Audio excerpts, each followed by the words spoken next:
Olá, pessoal, sejam bem-vindos, sejam bem-vindas ao Escala Global Discute. Nesse nosso episódio, nessa nossa entrevista, na primeira entrevista que a gente faz aqui no Escala Global Discute, a gente vai falar dos recentes acontecimentos no Irã, seguindo aqui a morte de Mahsa Amini, e a gente tem o prazer de receber o professor Renato Costa, ele que é professor de Relações Internacionais na Universidade Federal do Pampa e especialista em Irã. Renato, muito obrigado aí por comparecer e, enfim, compartilhar aqui o seu conhecimento sobre a região, sobre o Irã. E já nesses dias, né, Renato, a gente tem visto não somente uma série de reações dentro do Irã relacionados à morte da Mahsa Amini, que foi de certa forma suspeita, né? Você tem uma versão da polícia de que ela morreu de causas naturais e uma versão, enfim, de familiares, conhecidos e também da própria população que protesta em relação a uma possibilidade aí de violência policial tendo sido cometida, enfim, uma série de controvérsias também na narrativa, mas eu queria primeiro saber o que você pensa, como que você enxerga, né, essa série de acontecimentos que agora estão atingindo o Irã, que está convulsionando um pouco o país aí. Olá, Flávio. Olá, Cris. Um prazer estar aqui conversando com vocês. Muito obrigado pelo convite e obrigado por me convidar para a gente conversar sobre esse tema, né, que é um tema muito caro a mim e que, nesse momento, como você disse, está convulsionando o Irã, né? Nesses últimos anos, eu acho que o Irã vem sofrendo uma pressão muito grande por parte de atores internacionais, isso até devido à questão do Trump ter abandonado o acordo nuclear, né? E aí muita pressão está sendo feita sobre o Irã, inclusive em 2017, em 2019, pouco antes da pandemia, quando aumentou o preço da gasolina, a população foi toda à rua fazer protestos como esse, né? Mas esses protestos que de fato estão acontecendo no Irã nesse momento, mas que o Estado está tendo controle. Agora, o controle, evidentemente, é a partir do uso da violência. Não tem outra forma de você controlar esses protestos. E eles são significativos porque há bastante tempo que, principalmente dentro de Teherã, que tem uma população muito mais progressista, alguns questionamentos acerca desse regramento de costumes vem sendo colocado em xeque, né? Isso não quer dizer que se questione a religiosidade das pessoas, mas sim esse código de vestimenta que para algumas pessoas, essas mais progressistas, principalmente assim dentro do meio acadêmico, muitas mulheres colocam: eu não quero deixar de ser muçulmana, eu só quero ter o direito de simplesmente escolher se eu vou usar o hijab, né, o véu, ou não, né? Só que isso é um tema tabu dentro do governo iraniano, né? Eles entendem que existe uma legislação, existe uma legislação formal, foi instituída em 1981, pouco depois da Constituição, que o uso do véu é obrigatório, né? Não só o uso do véu, mas também, se vocês virem as vestimentas femininas, as mulheres têm que usar uma espécie de um casaco por cima das roupas, né, que cobre até o punho, e também usam calças compridas, mas esse casaquinho tem que ir abaixo do joelho, né? Então elas entendem ser um pouco severo. Então, em determinados momentos, não foi só agora que aconteceram protestos contra o uso dessas vestimentas, mas eles acabaram sendo muito mais chamativos devido à morte de uma menina de 22 anos e como você bem apresentou, com algumas características de, assim, gerando um estranhamento, né, Flávia? Gera um estranhamento, porque uma menina é presa, depois de alguns dias solta e, teoricamente, morreu de um ataque cardíaco, sendo que a família expôs que não havia nada, ela não tinha nenhum problema de saúde e tal. E sabe-se, né, que as pessoas que são... Existem, assim, normalmente essa polícia da moralidade, que eles chamam de Ershad, normalmente ela alerta as pessoas, ela para na rua. Normalmente é muito comum ver no Irã, eles andam numa espécie de umas vans, normalmente eles estão, ou são 3 homens e 3 mulheres, eles abordam, as mulheres todas usando chador, mas tem identificação de que são da polícia dos costumes ou da moralidade, e eles abordam, pedem para a pessoa arrumar o véu, depois, se a pessoa não arruma, eles levam preso, depois... Normalmente não existe essa violência, né? Agora, o que aconteceu ali dentro dessa delegacia, isso são fatos que é muito difícil a gente dizer, né? O que podemos ter certeza é que ela morreu e depois não foi possível fazer um exame para detectar a causa-morte, o Estado não permitiu. Renato, enquanto nós Oi, fazíamos a pesquisa, uma coisa que me chamou bastante atenção é que na maioria das reportagens que a gente lê que falam sobre todo esse histórico, né, com relação aos direitos das mulheres no Irã, dá a entender em muitas delas que na época do Shah Pahlavi, a maneira, né, como elas tinham um estilo de vida até muitas vezes parecido com o ocidental, que era de certa forma mais livre, que existia um pouco mais de direitos, digamos, das mulheres. Como que tu interpreta essa visão ocidental assim que a gente tem de que antes, né, da mudança do regime existia mais liberdade, que as mulheres tinham mais direitos por lá? Isso é bastante interessante, esse ponto que você traz, Cris, pelo seguinte, existem dois momentos distintos. Teve o primeiro, o Shah Reza Pahlavi, que foi o pai o último, do Mohammad Reza. Esse primeiro até tentou, na década de 30, fazer um processo de modernização no Irã, e ele proibiu o uso do hijab. Ele fazia mais ou menos como o Ataturk estava fazendo na Turquia, aquelas transformações de ocidentalização, né? E naquele momento, a população iraniana ela se revoltou contra esse processo de imposição de vestimentas ocidentais, né? E também existe, devido até à própria influência das lideranças religiosas no país, foi muito difícil. Aí, ele vai ser deposto na década de 40, o filho dele vai assumir, e vai existir um certo processo, uma tentativa de ocidentalização ainda no Irã, né? Só que existia uma força, um contrapeso muito grande, que era o papel dos ayatolás ali no Irã, sempre impedindo que essa ocidentalização fosse expandida em demasia. A população realmente seguia e segue até hoje esses ditames religiosos. Agora, o que você coloca são argumentos que sempre foram utilizados, dizendo assim, olha, as mulheres podiam trabalhar, podiam não usar o hijab, mas de fato, quem eram essas mulheres? Eram mulheres de uma classe distinta, normalmente de Teherã, né, e vinculadas com o pensamento ocidental. Existia uma camada da sociedade que estava muito que aceitava, e como aceita hoje, esses ditames religiosos. O véu, para uma parte substancial das mulheres, é uma questão de identidade, né? Agora, é evidente que hoje o conflito, como eu estava falando anteriormente para o Flávio, hoje existe uma demanda muito diferente daquele momento.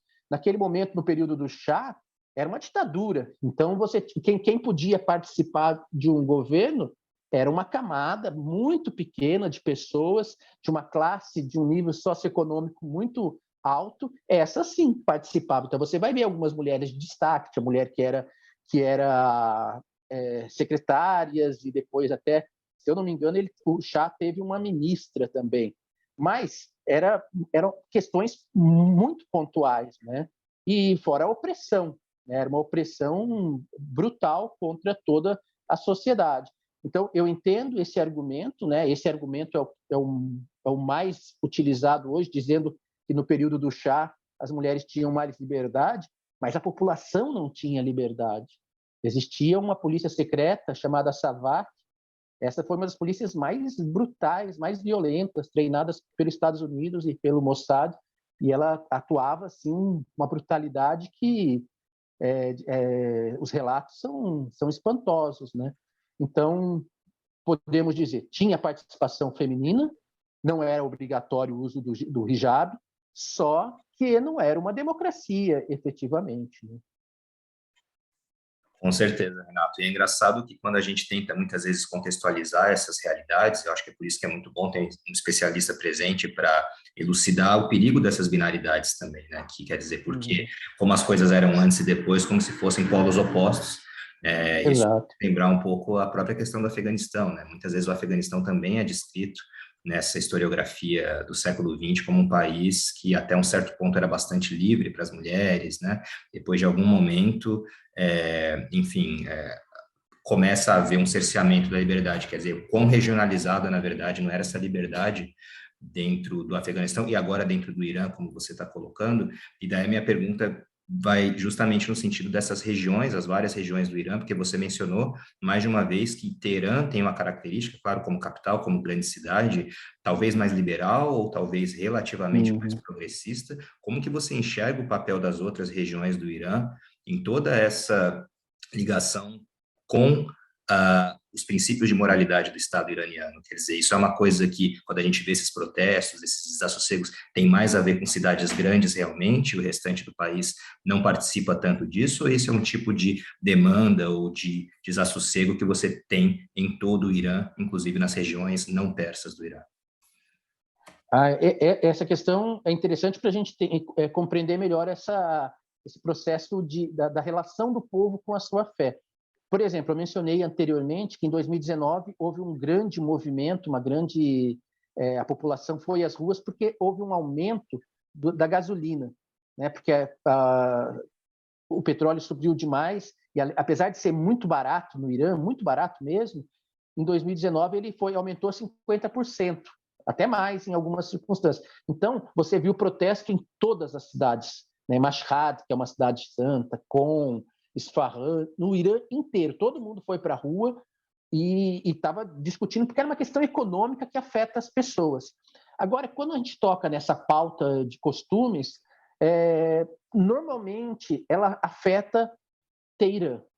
Teherã é completamente diferente das demais, é como qualquer outra grande metrópole do mundo, né? E ali tem um pensamento muito mais progressista, também tem uma relação mais próxima ou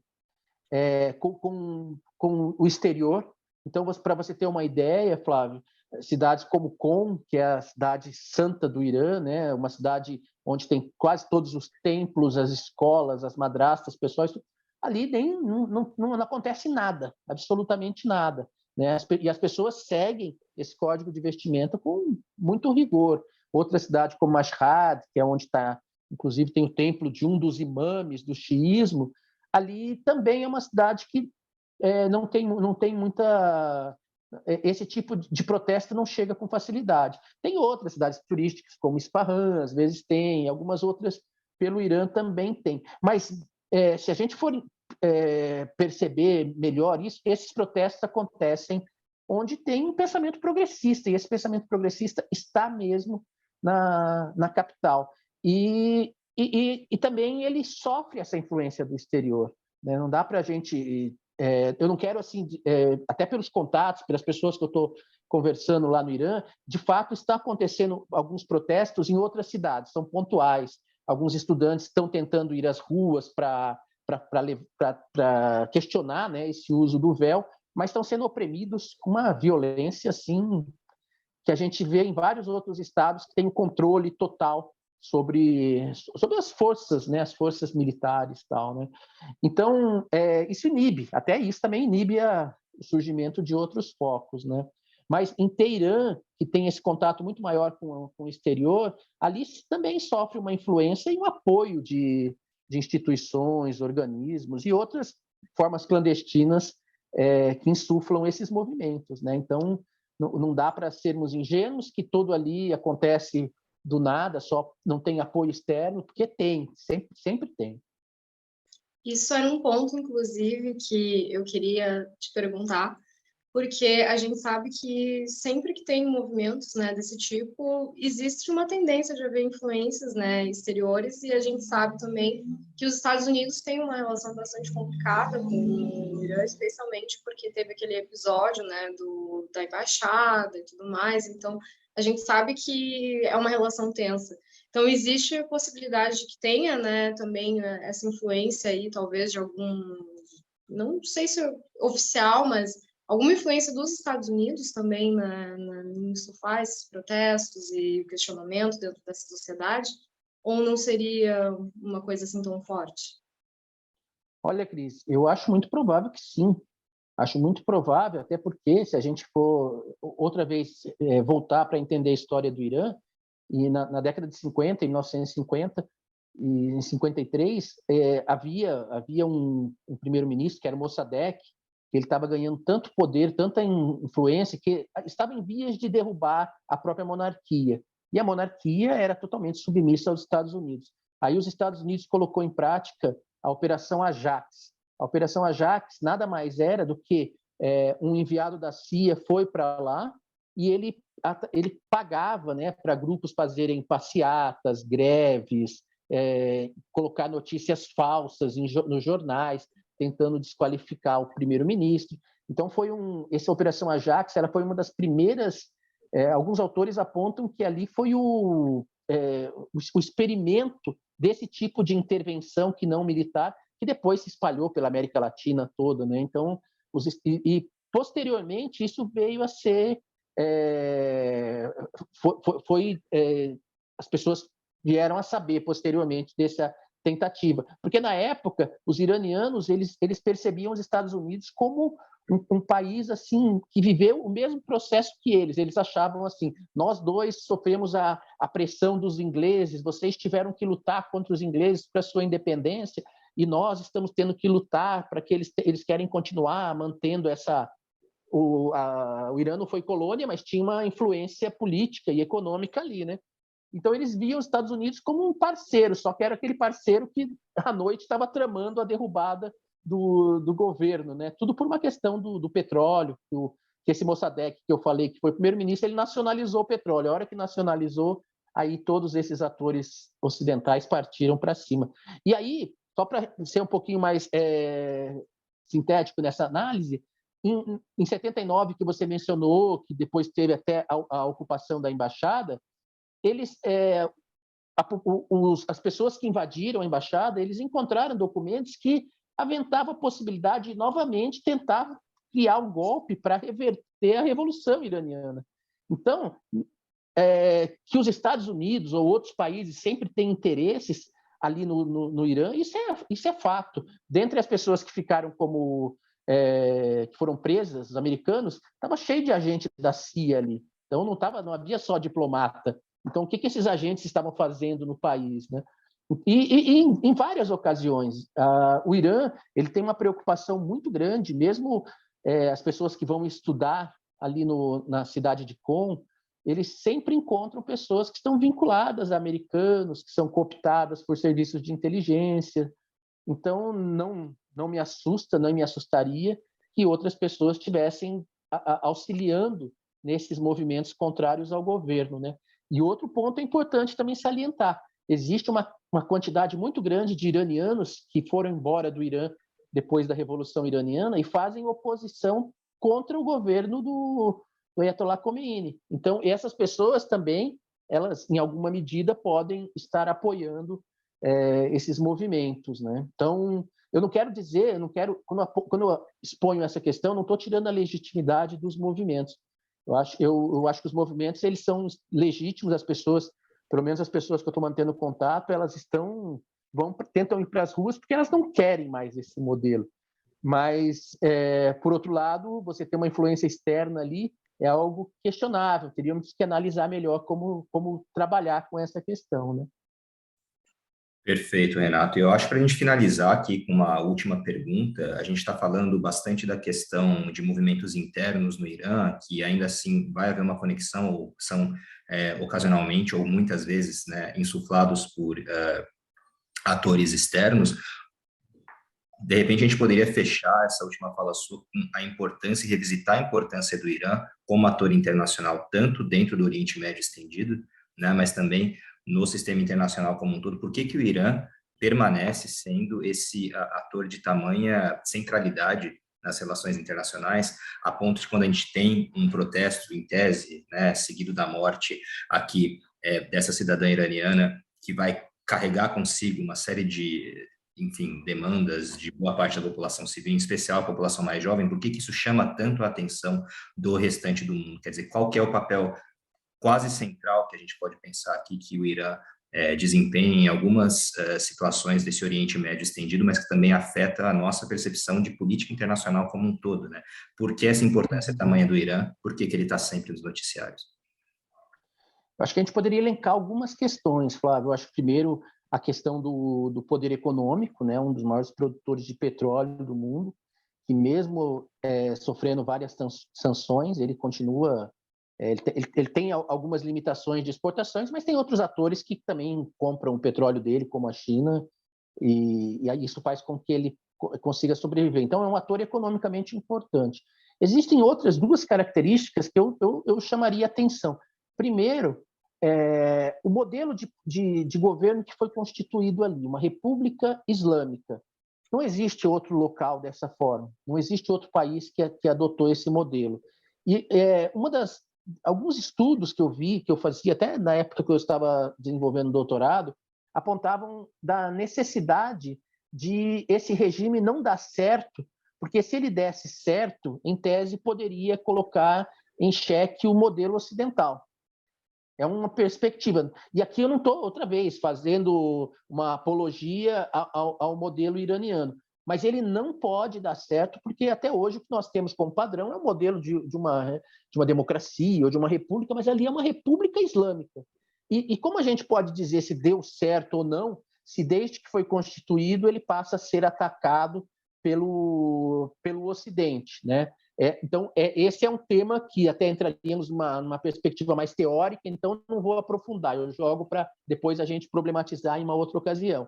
E o terceiro, que eu acho mais importante, é que o Irã, como uma potência regional, ele não se submeteu, né, aos Estados Unidos assim que ele passou a sofrer essa opressão. Então, ele foi tentar buscar o espaço dele e buscar influenciar também naquela região do Oriente Médio. Então, hoje o Irã tem uma influência muito grande no Líbano, através do Hezbollah, tem uma influência muito grande na Síria, através do presidente Assad, tem uma influência numa parte substancial do Iraque, né, que eu acho que mais da metade é formada por xiitas.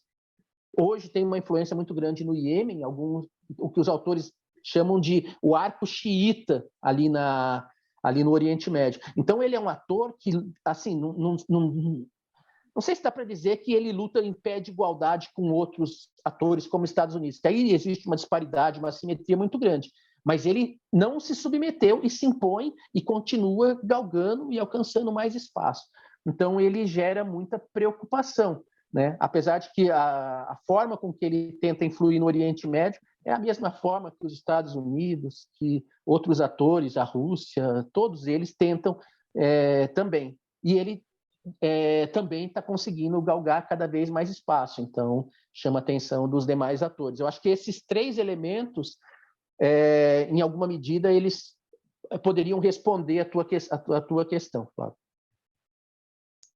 Bom, então, vamos terminando por aqui. A gente teria ainda, né, muito mais para discutir, nosso tempo não permite, mas gostaria de te agradecer mais uma vez, então, por aceitar o nosso convite. Renato, a gente ficou muito feliz com a tua participação aqui no canal. Com certeza, né, vamos solicitar aí mais vezes para vir aqui conversar com a gente, porque nós achamos muito importante trazer a informação, né, mas também trazer uma perspectiva mais aprofundada de alguém que conhece bem a região, que estuda ali, né, e que pode trazer mais detalhes, né, para o pessoal que nos assiste. Então, se vocês gostaram desse vídeo, por favor, deixem um like, comentem, compartilhem, e nós nos vemos no próximo Escala Global Discute. Até lá!